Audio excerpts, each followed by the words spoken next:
Hello dear students, I am mister Abhijit. Welcome to my channel chemistry learners. तो आज के इस वीडियो में हम देखेंगे boiler troubles.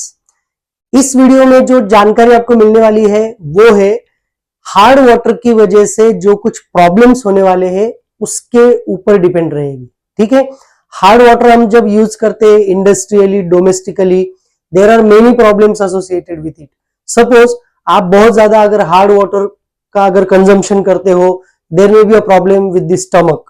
Okay, if you are using that hard water into the textile industries, there may be a problem कि textile की qualities वगैरह है, जो आपके कपड़े की क्वालिटी, कलर की क्वालिटी, वो सारा डल हो सकता है। तीसरा, अगर वो पानी अगर आप हार्ड वाटर अगर आप मेडिसिन में वगैरह यूज करते हो तो भी वो पानी आपके मतलब मेडिसिन को भी क्या कर सकता है, हार्म कर सकता है, और you can say there may be a contamination. ठीक है, तो there are many problems associated with it. अगर this hard water if you are using into the boilers, अगर ये हार्ड वाटर आप बॉयलर्स में यूज कर रहे हैं तो उससे क्या प्रॉब्लम्स हो सकते हैं, ये वीडियो में हम देखेंगे। ठीक है, तो boiler troubles, the name itself indicates that there are many troubles that are associated with the use of hard water, continuous use of hard water into the boilers.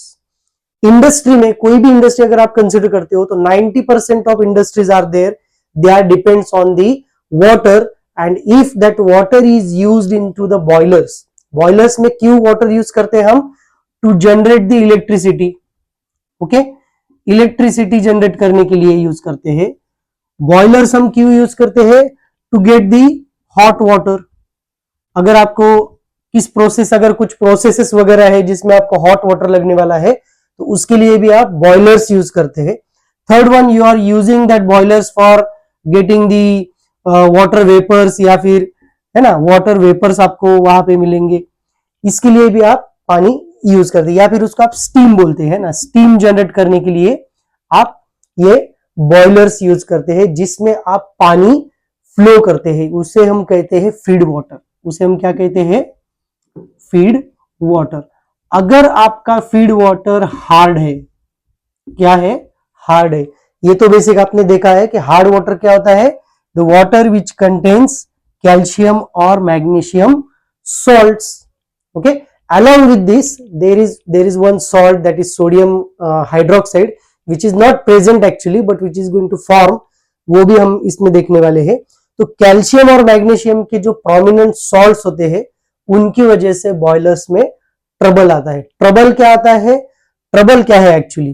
देखो, अभी बॉयलर में अगर आपका बॉयलर है, बॉयलर में feed water है, आप वो बॉयलर रन हो रहा है, उसमें से स्टीम जनरेट हो रहा है, उसमें से हॉट वाटर मिल रहा है, इलेक्ट्रिसिटी भी जनरेट हो रही है। ठीक है, तो अगर आप उसमें प्रेशर यूज कर रहे हैं ना, आप प्रेशर रेगुलेट कर रहे हो या फिर आप टेम्परेचर भी रेगुलेट कर रहे हो, तो वो जो प्रेशर या फिर टेम्परेचर गॉज आप उसमें यूज करते हैं, या फिर टेम्परेचर या फिर प्रेशर गेज आप यूज करते हैं, जो एक मीटर रहता है उसके बाहर लगा हुआ।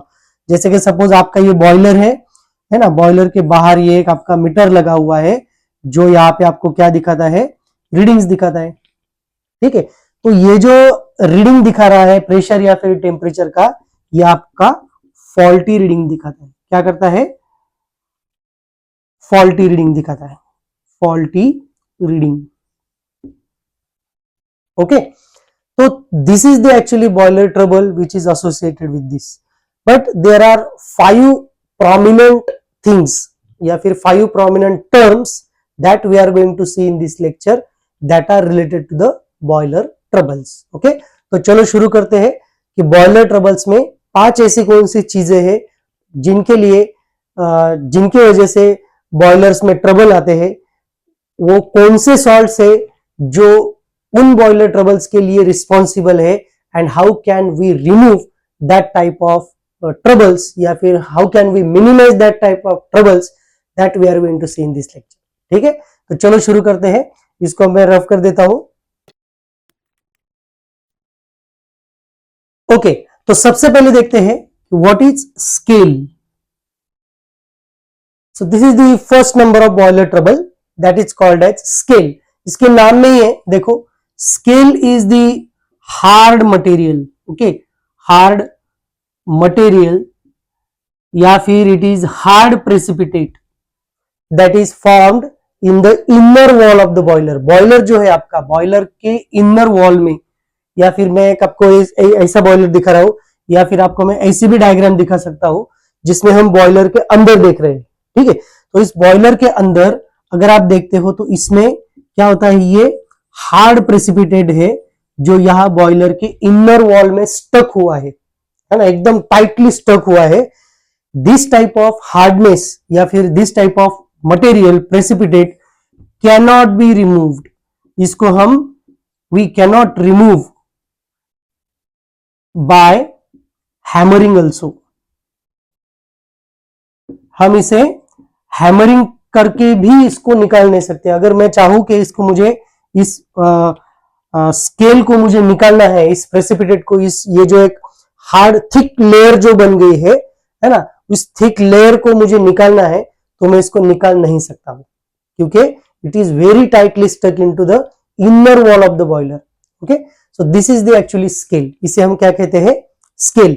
Scale is the hard material or hard precipitate that is formed in the inner wall of the boiler which cannot be removed by hammering also, called as scale। उसे हम स्केल कहते हैं।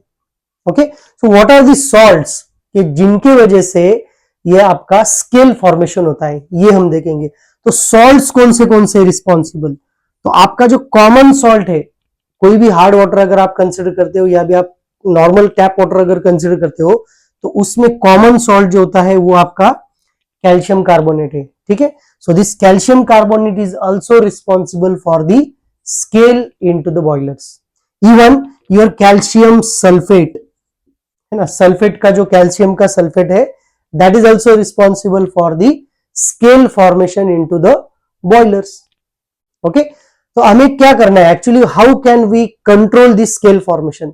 हमें क्या करना है, एक्सटर्नल ट्रीटमेंट देना है वाटर को। एक्सटर्नल ट्रीटमेंट मतलब बॉयलर वाटर जो है आपका, फीड वाटर जो है वो बॉयलर में सेंड करने से पहले, बॉयलर में वो वाटर को रन करने से पहले ही हमें क्या करना है, such type of hardness that we have to remove. अगर हम ऐसा करते हैं तो स्केल फॉर्मेशन क्या हो जाएगा, कंट्रोल हो जाएगा। We cannot actually stop this type of process because we are actually using hard water. If you are not using hard water, the scale formation cannot be takes place. Understand? So this is actually the scale. Okay, तो हम next देखते हैं, the next part is the sludge formation। चलो sludge देखते हैं अभी। The second type of boiler trouble is sludge। sludge it is loosely adhered precipitate। okay, देखो इसमें फर्क है ना, sludge is loosely अडहेर्ड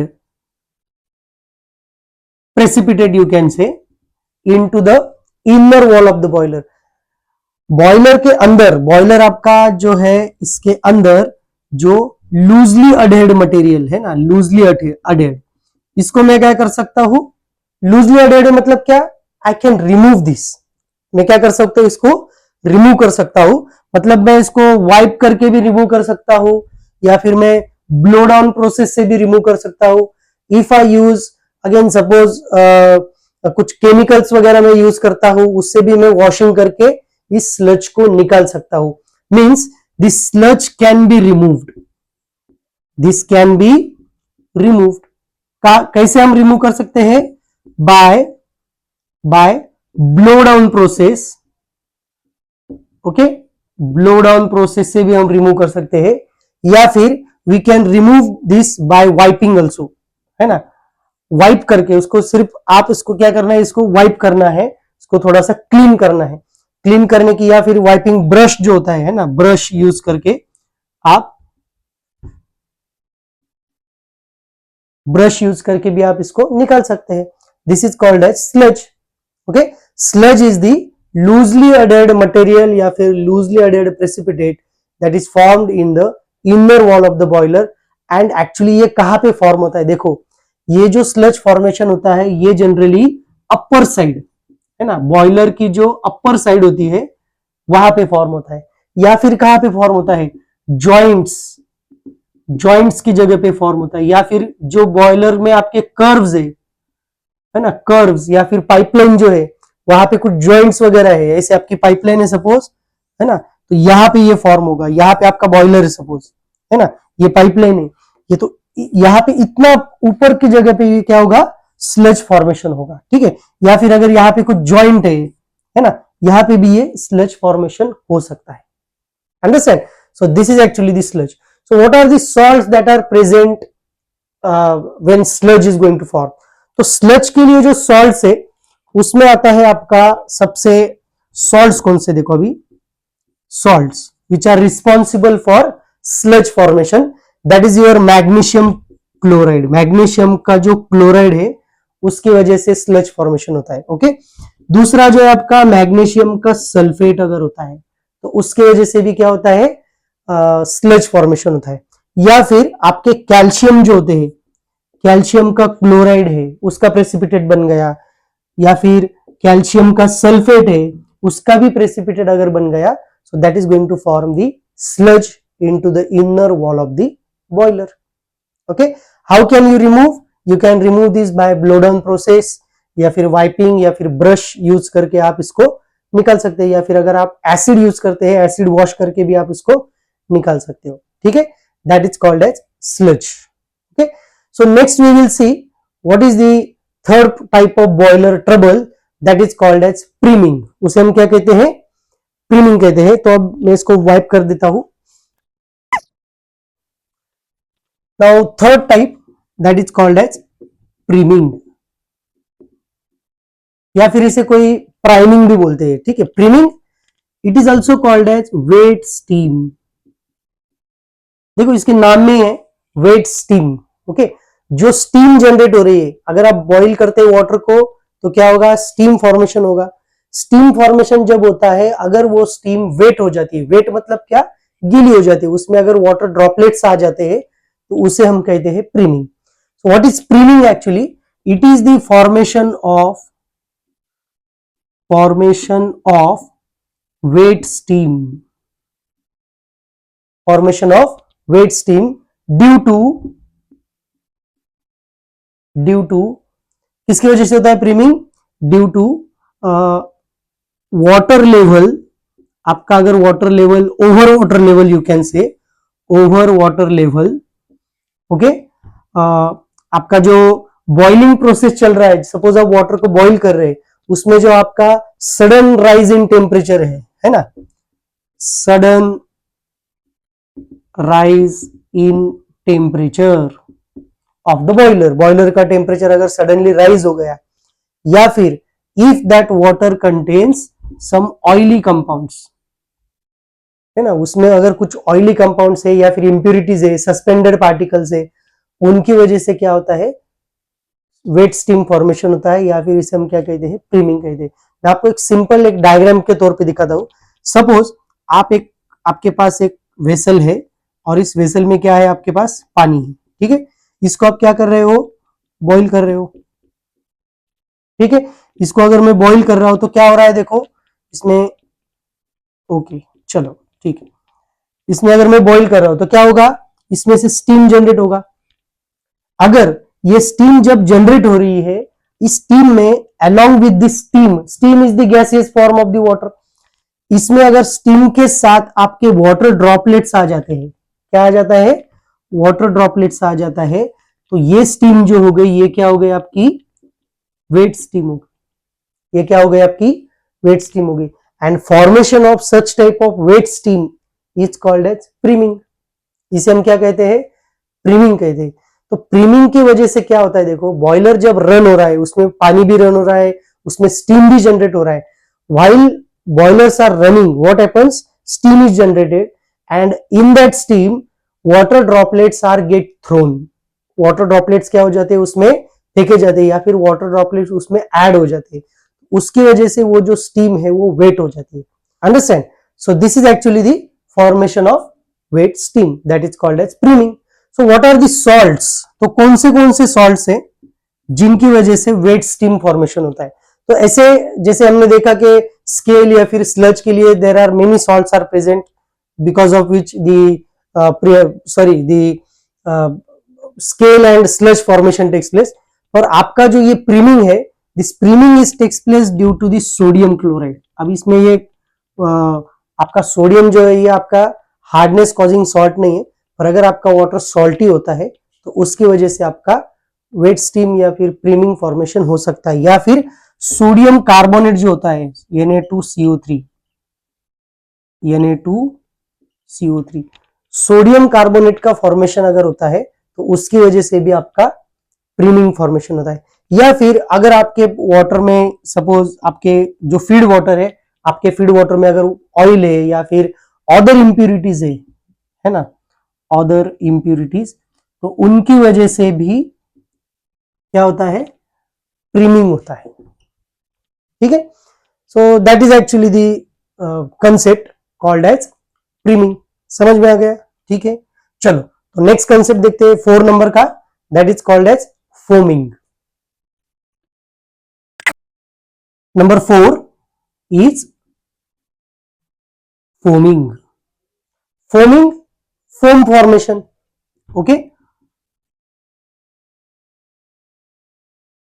foam formation, that is called as foaming. तो फोम फॉर्मेशन जो है, अब ये जो फोमिंग है, ये फोमिंग की वजह से क्या होता है, प्रीमिंग होता है। इसकी वजह से क्या होता है, प्रीमिंग होता है। क्यों, कैसे? देखो, फोम फॉर्मेशन मतलब क्या, उसमें झाग बन जाना है ना, या फिर अगर आपका वाटर ऑयली है या फिर उसमें कुछ सस्पेंडेड पार्टिकल्स है या फिर अदर इंप्यूरिटीज है, उनकी वजह से फोम होता है फॉर्मेशन। अगर आप देखो, आप ये भी घर पे कर सकते हैं, जैसे कि सपोज आपने कुछ थोड़ा सा इम्प्योर वाटर लिया, उसमें कुछ सॉल्ट्स वगैरह प्रेजेंट है, उसको बॉईल करने की कोशिश की, तो क्या होगा, उसके सरफेस पे स्टेबल बबल फॉर्मेशन होता है। क्या होता है, stable bubble formation, and this stable bubble formation is called as foaming. उसे हम फोमिंग कहते हैं।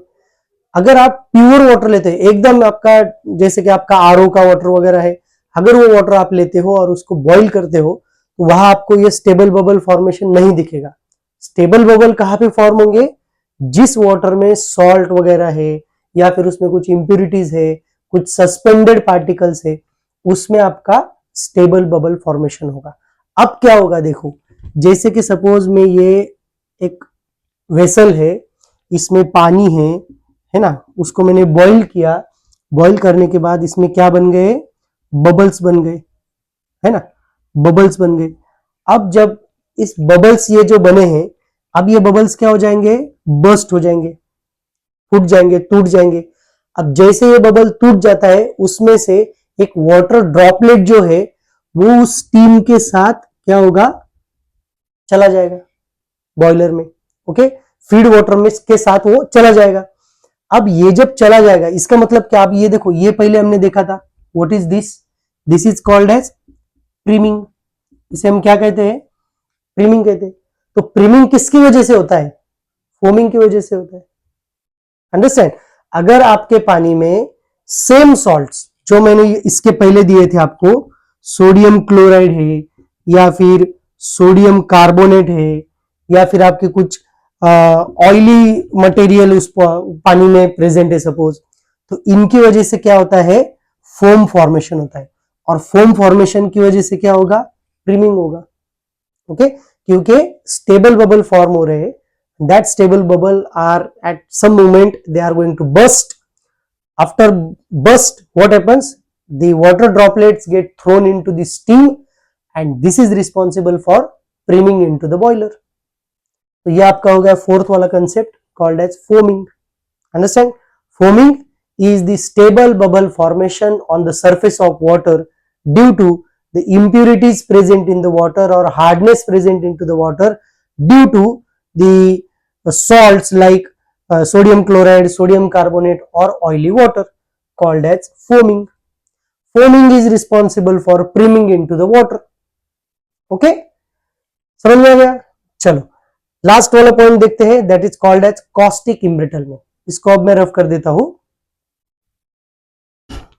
यस, अब जो लास्ट वाला है दैट इज कॉल्ड एज 5 नंबर का कॉस्टिक इम्ब्रिटलमेंट।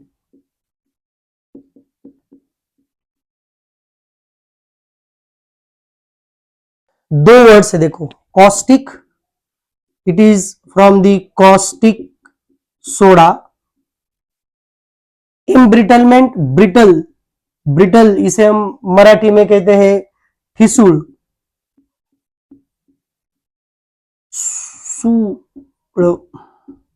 ठिसूळ, it is like glass like property, okay.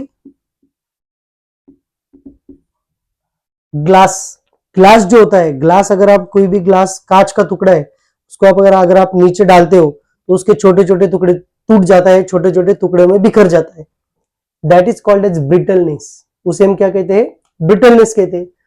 Caustic, caustic soda, what is caustic soda, NaOH, sodium hydroxide, हो गया कंसेप्ट आपका, ओके। तो जो मेटल्स है, जो आप बॉयलर यूज कर रहे हैं, बॉयलर्स में जो आप मेटल यूज कर रहे हैं, उस बॉयलर के मेटल्स में जहां पे आपके जॉइंट्स है या फिर कुछ कर्व्स के पार्ट है ना, यहां क्या हो जाता है, एक्सेस ऑफ बॉइलिंग, अगर आप एक्सेस ऑफ वाटर आप उसमें यूज कर रहे हैं, तो वो वाटर अगर आप बॉईल करते हो, तो बॉईल करने के बाद क्या होता है, आपका वाटर H2O तो निकल जाएगा, तो वाटर में नीचे क्या रह जाएगा, सॉल्ट्स रह जाएंगे, and that salts get precipitated and that get stuck on the metal surface, metal के सरफेस पे वो क्या हो जाएंगे, स्टक हो जाएंगे। उसकी वजह से क्या होगा, आपका जो बॉयलर जो है, आप या फिर आप उसमें जो मेटल यूज कर रहे हैं, पाइप्स वगैरह यूज कर रहे हैं, उस पाइप्स में ब्रिटलनेस आ जाएगा, क्या आ जाएगा, ब्रिटलनेस। अगर आप उसको ऐसा तोड़ते हो, उस पाइप को अगर आप लेते हो और यहाँ पे कहीं पे अगर आप उसको मारते हो, तो क्या हो जाएगा, वो टूट जाएगा, it is breaking like the glass, that's why it is called as brittleness, इसे हम क्या कहते हैं, brittleness। तो caustic embrittlement, it is the process of formation of brittleness into the metal or on the metal surface due to the formation of sodium hydroxide, या फिर precipitation or the precipitation of the sodium hydroxide on the surface of metal called as caustic embrittlement. तो caustic embrittlement के लिए responsible salts कौन सा है, sodium hydroxide. अब आपके पानी में हर बार सोडियम हाइड्रोक्साइड नहीं होगा, है ना, तो ये सोडियम हाइड्रोक्साइड आता कहां से, ये हमें देखना है। तो सोडियम हाइड्रोक्साइड कहां से आता है, तो ये एक्चुअली आता है आपकी एक रिएक्शन से, जैसे कि आपका वाटर है, उसमें जो कॉमन सॉल्ट होता है वो कौन सा है, सोडियम कार्बोनेट, Na2CO3, ओके। तो सोडियम कार्बोनेट की रिएक्शन अगर मैं पानी के साथ कर रहा हूं, मतलब आपके पानी में यह सोडियम कार्बोनेट है और इसको मैं अगर बॉईल कर रहा हूं, क्या कर रहा हूं, इस वाटर को बॉईल कर रहा हूं, तो इससे क्या बनेगा, अगर आप इस रिएक्शन को लिखते हो तो इसमें से कार्बन डाइऑक्साइड रिमूव हो जाएगा, देखो CO2 आपका रिमूव हो गया, गैस, ओके। तो यहां पे क्या बन जाएगा, देखो दो का सोडियम है, मतलब ये दो सोडियम और ये हाइड्रोक्साइड बन जाएगा। So this is your caustic soda, ये एक्चुअली रिएक्शन है, इसकी वजह से क्या होता है, आपका कॉस्टिक इम्ब्रिटलमेंट होता है। It is not actually the sodium hydroxide जो हमने पानी में डाला है और उसकी वजह से कॉस्टिक इम्ब्रिटलमेंट हो गया, ऐसे नहीं होता। तो एक्चुअली आप सोडियम हाइड्रोक्साइड ये यहाँ पे फॉर्म हो रहा है, क्यों, क्योंकि आपके पानी में जो कॉमन सॉल्ट है that is sodium carbonate, it is actually present in the water, जिसकी वजह से क्या होगा, अगर आप वाटर को बॉईल भी करते हो तो वाटर आपका निकल जाएगा, पर ये जो सॉल्ट्स है, that salts get precipitated in the form of different types of compounds, okay. तो उसमें से एक कंपाउंड बनेगा that is called as sodium hydroxide, जिसे हम कॉमन नेम क्या कहते हैं, कॉस्टिक सोडा। तो ये आपका हो गया कॉस्टिक इम्ब्रिटलमेंट, अंडरस्टैंड। तो कैसे रिमूव करना है, क्योंकि आपको पहले क्या करना है, वाटर की ट्रीटमेंट पहले करनी है, जिससे आपका ये सोडियम कार्बोनेट पानी में से बहुत ज्यादा कम हो जाए, इसलिए हम उसको कहते हैं एक्सटर्नल ट्रीटमेंट या फिर इंटरनल ट्रीटमेंट। फॉस्फेट कंडीशनिंग करो या फिर उसको आयन एक्सचेंज प्रोसेस यूज करो, है ना। तो इन सारे प्रोसेस से आप क्या कर सकते हो, ये सोडियम कार्बोनेट्स वगैरह या फिर दूसरे जो हार्डनेस कॉजिंग मटेरियल्स है या फिर सॉल्ट्स है, उनको आप रिमूव कर सकते हो, ओके। तो ये आपका हो गया troubles. So this is actually these are the 5 points which are responsible for the troubles into the boil. Hope this lecture, ये lecture आपको समझ में आ गया है। आपके जो नोट्स है आप भी इससे लिख सकते हो। अगर आपको फर्दर नोट्स चाहिए you can go to the description section, there you will get the further notes. Okay, so we'll stop here. For such important and informative videos, please subscribe to my channel Chemistry Learners. Thank you.